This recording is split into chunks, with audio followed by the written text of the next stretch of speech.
Kedudukan Malaysia dalam kumpulan B acara bola sepak lelaki Sukan C 2025 berada di posisi terbaik selepas tundukan Laos.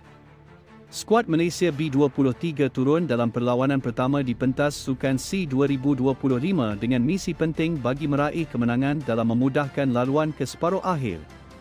Misi itu berjaya dilaksanakan oleh anak-anak buah Nafuzi Zain dengan memperoleh kemenangan 4-1 hasil jaringan Haikal Danis, Hakimi Azim, Moses Raj dan Muhammad Abu Khalil.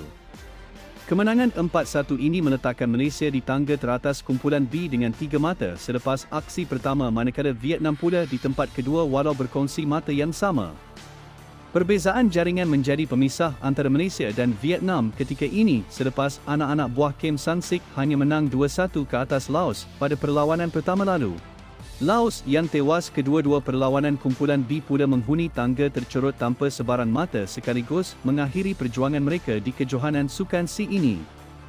Aksi terakhir kumpulan B antara Vietnam vs Malaysia pada 11 Disember ini akan menjadi penentu juara kumpulan sekaligus melayakkan diri ke separuh akhir tamasya Sukan C 2025. Sekian, itu sahaja ulasan untuk video kali ini. Teruskan bersama saluran YouTube Bola Kita News untuk ulasan berita harian bola sepak Malaysia terus kepada anda. Salam hormat dan Assalamualaikum.